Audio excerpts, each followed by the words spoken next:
कलयुग में तो अधर्म के 4 चरण अत्यंत बढ़ जाते हैं। अधर्म के चरण हैं असत्य, हिंसा, असंतोष और कलह। ये अधर्म के चरण हैं। उनके कारण धर्म के चारों चरण क्षीण होने लगते हैं और उनका चतुर्थांश ही बच जाता है। अंत में तो उस चतुर्थांश का भी लोप हो जाता है। कलयुग में लोग लोभी, दुराचारी और कठोर हृदय होते हैं।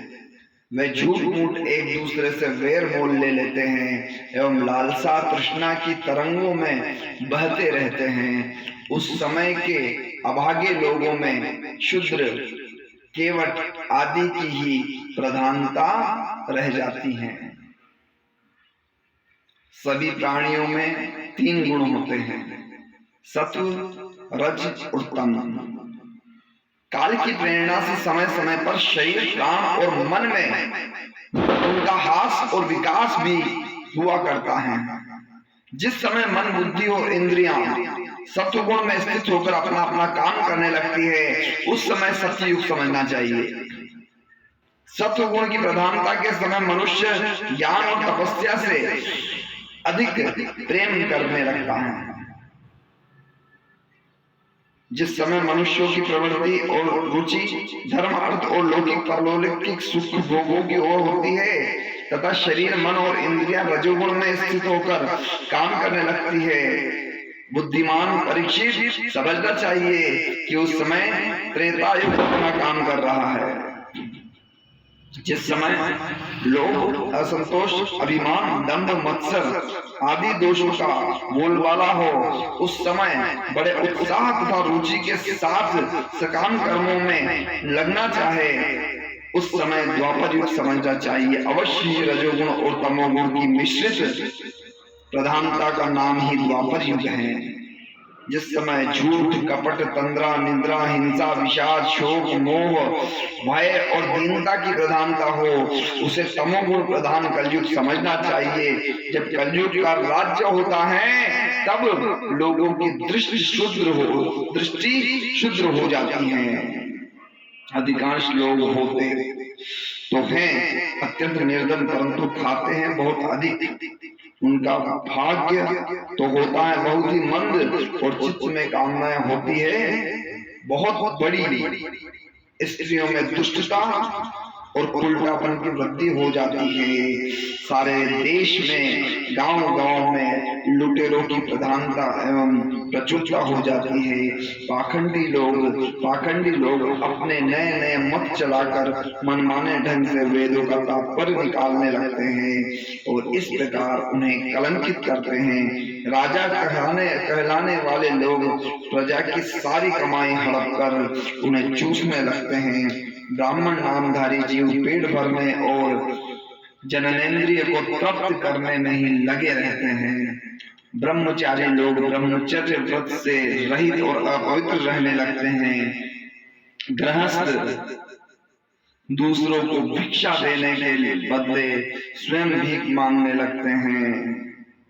वानप्रस्थी गांव में बसने लगते हैं और सन्यासी धन के अत्यंत लोभी अर्थ पिशाच हो जाते हैं। स्त्रियों का आकार तो छोटा हो जाता है पर भूख बढ़ जाती है, उन्हें संतान बहुत अधिक होती है और वे अपनी कुल मर्यादा का उल्लंघन करके लाज हया जो उनका आभूषण है छोड़ बैठती हैं। वे सदा सर्वदा कड़वी बात कहती रहती है और चोरी तथा कपट में बड़ी निपुण हो जाती है। उनमें साहस भी बहुत बढ़ जाता है।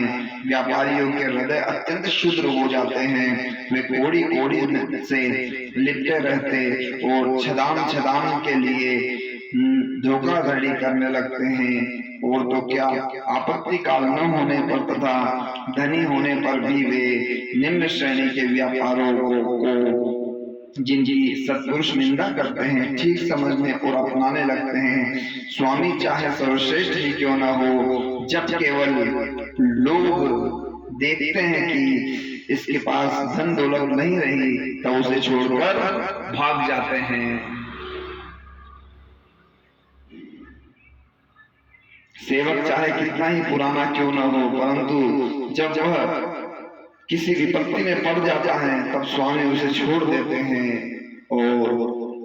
और तो क्या, जब गोएं बकेन हो जाती हैं, दूध देना बंद कर देती है, तब लोग उनका भी परित्याग कर देते हैं। हे परीक्षित, हे प्रिय परीक्षित, कलयुग में मनुष्य बड़े ही लंपट हो जाते हैं। वे अपनी काम वासना को तृप्त करने के लिए ही किसी से प्रेम करते हैं। वे विषय वासना के वशीभूत होकर इतने दीन हो जाते हैं कि माता पिता, भाई बंधु और मित्रों को भी छोड़कर केवल अपने साली और सालों से ही सलाह लेने लगते हैं। शुद्ध तपस्वियों का वेश बनाकर अपना पेट भरते और दान लेने लगते हैं। जिन्हें धर्म का रत्ती भर भी ज्ञान नहीं है, वे ऊंचे सिंहासन पर विराजमान होकर धर्म का उपदेश करने लगते हैं। हे प्रिय परीक्षित, कलयुग की प्रजा सूखा पड़ने के कारण अत्यंत भयभीत और आतुर हो जाती है। एक तो दुर्भिक्ष और दूसरे शासकों की करवृद्धि प्रजा के शरीर में केवल अस्थि पंजर और मन में केवल उद्वेग शेष रह जाता है। प्राण रक्षा के लिए रोटी का टुकड़ा मिलना भी कठिन हो जाता है। कलयुग में प्रजा शरीर ढकने के लिए वस्त्र और पेट की ज्वाला शांत करने के लिए रोटी पानी के लिए पानी और सोने के लिए दो हाथ जमीन से भी वंचित हो जाती है। उसे दाम्पत्य जीवन, स्नान और आभूषण पहनने तक की सुविधा नहीं रहती। लोगों की आकृति, प्रकृति और जो चेष्टा पिशाचों से ही हो जाती है। कलयुग में लोग अधिक धन की तो बात ही क्या, कुछ जोड़ियों में के लिए भी आपस में वेर विरोध करने लगते हैं और बहुत दिनों के सद्भाव तथा मित्रता को तिलांजलि दे देते हैं। इतना ही नहीं, वे दमड़ी दमड़ी के लिए अपने सगे संबंधियों की हत्या कर बैठते हैं और अपने प्रिय प्राणों से भी हाथ धो बैठते हैं।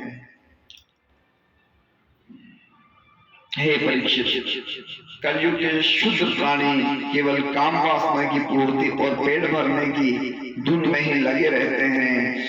पुत्र अपने बूढ़े माँ बाप की भी रक्षा पालन पोषण नहीं करते, उनकी उपेक्षा कर देते हैं और पिता अपने निपुण से निपुण सब कामों में योग्य पुत्रों की भी परवाह नहीं करते, उन्हें अलग कर देते हैं। हे परीक्षित, श्री भगवान ही चराचर जगत के परम पिता और परम गुरु हैं। इंद्र, ब्रह्मा आदि त्रिलोकाधिपति अपने चरण कमलों में उनके चरण कमलों में अपना सिर झुकाकर सर्वस्व समर्पण करते रहते हैं। उनका ऐश्वर्य अनंत है और वे एक रस अपने स्वरूप में स्थित हैं, परंतु कलयुग में लोगों में इतनी मूर्खता फैल जाती है कि पाखंडियों के कारण लोगों का चित्त इतना भटक जाता है कि प्राय लोग अपने कर्म और भावनाओं के द्वारा भगवान की पूजा से भी विमुख हो जाते हैं। मनुष्य मरने के समय आतुरता की स्थिति में अथवा गिरते या फिसलते समय विवश होकर भी यदि भगवान के किसी एक नाम का उच्चारण कर ले तो उसके सारे कर्म बंधन छिन्न भिन्न हो जाते हैं और उसे उत्तम से उत्तम गति प्राप्त होती है। परंतु हाय रे कलयुग से प्रभावित होकर लोग उन भगवान की आराधना से भी विमुख हो जाते हैं। हे परीक्षित, कलयुग के अनेकों दोष हैं।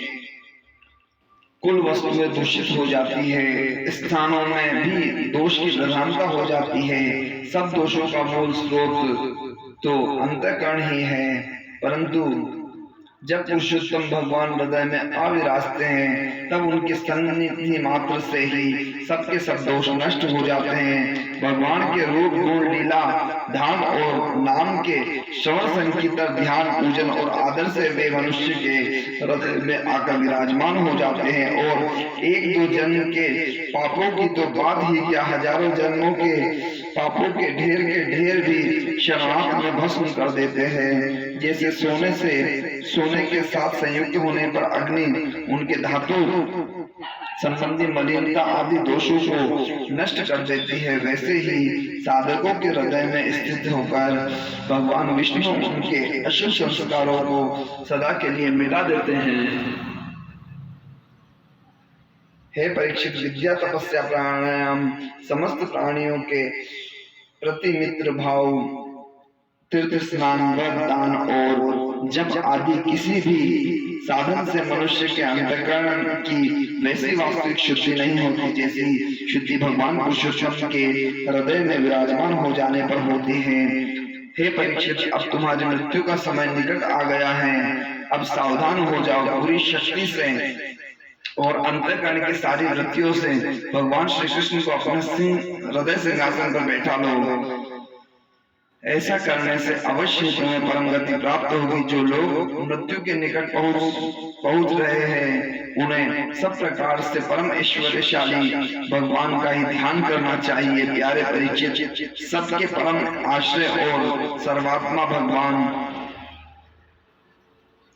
अपना ध्यान करने वाले को अपने स्वरूप में लीन कर लेते हैं, उसे अपना स्वरूप बना लेते हैं। परीक्षित, यूं तो कलयुग दोषों का खजाना है, परंतु इसमें एक बहुत बड़ा गुण है। वह गुण यही है कि कलयुग में केवल भगवान श्री कृष्ण का संकीर्तन करने मात्र से ही सारी आसक्तियां छूट जाती है और परमात्मा की प्राप्ति होती है। सत्य युग में भगवान का ध्यान करने से, त्रेता में बड़े बड़े यज्ञों के द्वारा उसकी आराधना करने से और द्वापर में विधि पूर्वक उनकी पूजा सेवा से जो फल मिलता है वह कलयुग में केवल भगवान नाम का कीर्तन करने से ही प्राप्त होता है। बोलो श्री कृष्ण चंद्र भगवान की जय। श्री कृष्ण गोविंद हरे मुरारी, हे नाथ नारायण वासुदेवाय। गोविंद गोविंद हरे मुरारी, हे नाथ नारायण वासुदेवाय। श्रीमद् भागवत कथा का ये 12 स्कंद का तृतीय अध्याय पूर्ण हुआ। राज्य, युग, धर्म और कलयुग के दोषों से बचने का उपाय, वह नाम संकीर्तन। श्री कृष्ण श्री कृष्ण श्री कृष्ण।